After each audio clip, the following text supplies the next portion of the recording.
तो hello guys, नमस्कार। कैसे हैं आप सब लोग? मेरा नाम है साइमन मैसी और आप देख रहे हैं साइमन मैसी रिएक्शन।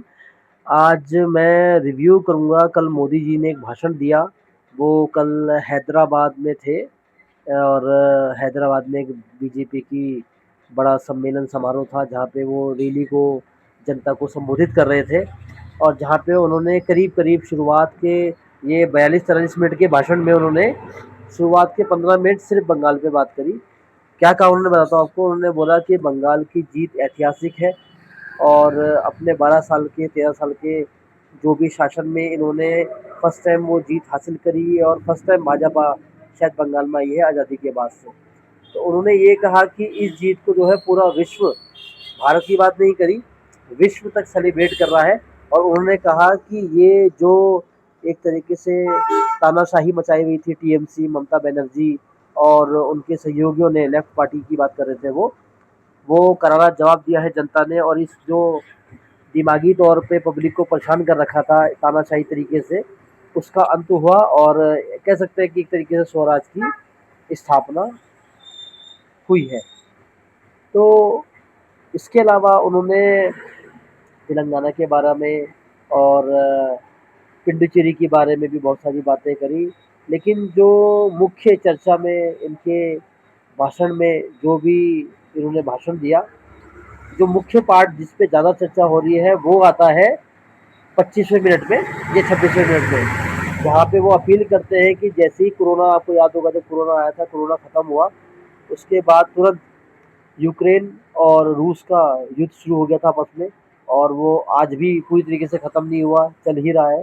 और उसकी वजह से कई तरीके के संकट विश्व को झेलने पड़े और वो आज तक जो चेन है वो नीचे टूटती ही जा रही है। ऐसा लगता है कि मतलब वो समस्याएं, उसके बाद और भी चीज़ें आई, उसके बाद अब क्या हो रहा है कि जब से ये दो चार युद्ध अभी और छिड़े हुए लोगों देशों में, बहुत सारी चीज़ें डाउन होती जा रही है। और उनका मेन जो कारण था, उन्होंने कहा पहले हम लोग चीज़ें एक्सपोर्ट करते थे, अब स्थिति ऐसी है कि हमको ज़्यादा चीज़ें इंपोर्ट करनी पड़ रही हैं। उसकी वजह से जो विदेशी मुद्रा है उसकी जो डिमांड है बाहर, वो बढ़ गई है और भारत में जो है वो सीधे सीधे बात करिए घाटा हो रहा है।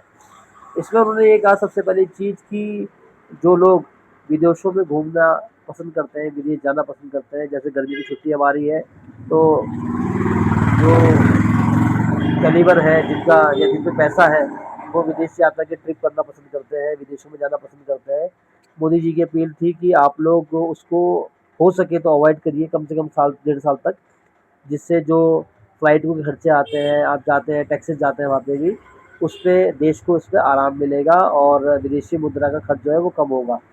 उसके अलावा उन्होंने बहुत बड़ा जो, जिसका कल से बहुत ज़्यादा हल्ला मच रहा है, जो पार्ट था वो था कि सोना, कोशिश कीजिए कि आने वाले 1 सवा साल तक आपके घर में कोई ऐसा फंक्शन है, शादी है, ब्याह है, बच्चा पैदा हो रहा है या कुछ भी, हम कहीं ना कहीं सोने को हम गहना बनाते हैं, अंगूठी बनाते हैं, उस चीज़ को अवॉइड करिए। 1 साल तक सोना मत खरीदिए।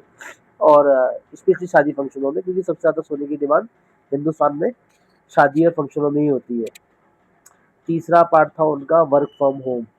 पेट्रोल डीजल बचाया जाए, पीछे से चेन टूट रही है। अभी आप देख रहे थे हमास वाले रास्ते में जो गैस सिलेंडर तक की हमको कितनी दिक्कत हो रही थी, तो पेट्रोल भी रुका हुआ है, अब रेट बढ़ रहे हैं, घट रहे हैं, अभी वो चलता रहता है वो। लेकिन उन्होंने अपील करी कि जितने भी ऑफिस के लोग हैं वो अपने जो एम्प्लॉय हैं उनको ज़्यादा से ज़्यादा घर पे काम करने की सुविधा दें कि वो घर से ही बैठ के काम कर सके। एक आम आदमी जो अपनी गाड़ी पे, टू व्हीलर पे कहीं निकलता है और मान लीजिए वो ऑफिस आ रहा है, मान लीजिए कोई आपका आस पड़ोसी है या आपका कोई और रिश्तेदार है या घर परिवार का सदस्य है जो उसी रास्ते के आसपास काम करता है, तो आप अलग अलग गाड़ियाँ ना ले जाके साथ में सफ़र करें, तो क्या है उसमें खर्चा कम होगा। खाने के तेल पे उन्होंने बात करी कि खाने का तेल जितना हो सके कम यूज़ करें, वो आपकी सेहत को भी बढ़ाएगा। और जो एक तरीके से संकट आया हुआ है देश के ऊपर, उसमें खाने के तेल की खपत अगर आप कम करते हैं, परिवारों में जो खाना बनता है उसके तेल को हम कम करते हैं, तो देश की विदेशी मुद्रा की स्थिति में भी सुधार आएगा और जो आपके परिवार में आपके स्वास्थ्य को भी लाभ होगा। हालाँकि वो चीज़ मैं भी सही मानता हूँ कि तेल हम कम यूज़ करेंगे तो ऑयली खाना वैसे भी सबके लिए नुकसानदेह होता है, तो वो तो कम करना अच्छी बात है।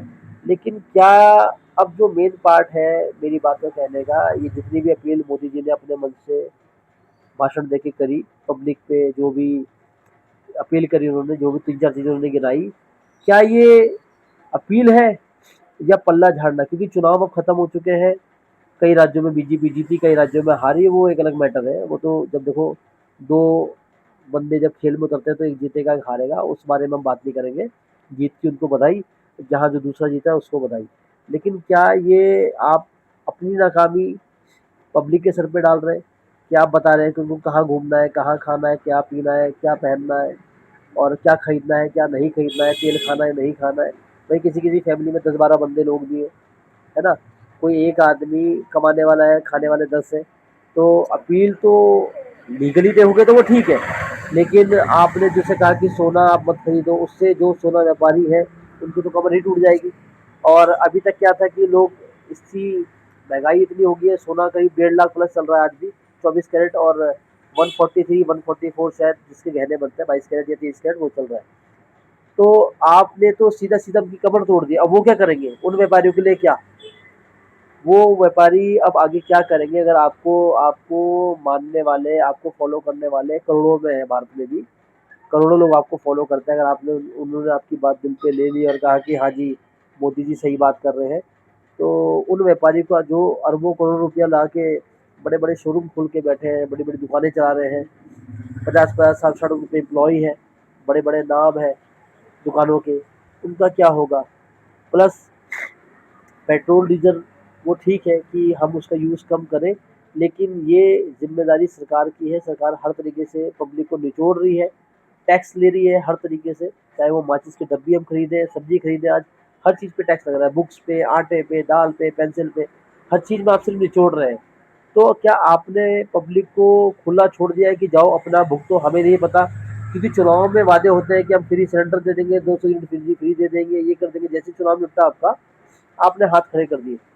तो क्या ये नाकामी मानी जाएगी सरकार की? और सबसे बड़ी जो चिंता की बात है, कुछ बड़ा होने वाला है देश में।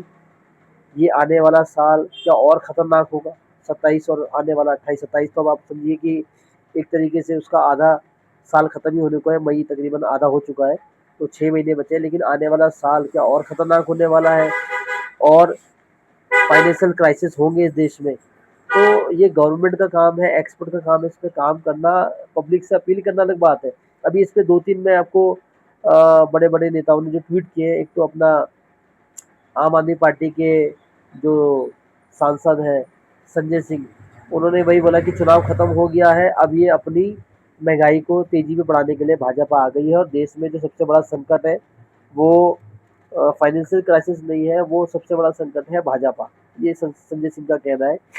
राहुल गांधी ने भी ट्वीट किया, उन्होंने कहा कि आपने बोला ये पेट्रोल मत खरीदो, सोना मत खरीदो, ये मत खाओ, यहाँ मत घूमने जाओ, मोटा मोटा बता रहा हूँ आपको ट्वीट जो उन्होंने किया, कि ये कहीं न कहीं आप अपनी ज़िम्मेदारी से भाग रहे हैं और आप पब्लिक को और संकट में धकेल रहे हैं, सीधा-सीधा उनका बयान था। अखिलेश यादव का भी ये कहना था कि जो सबसे बड़ी परेशानी है हिंदुस्तान की, वो ये नहीं है, ये भाजपा ही है जो सबसे बड़ा संकट पैदा कर रही है और लोगों को धकेल रही है बैक की तरफ।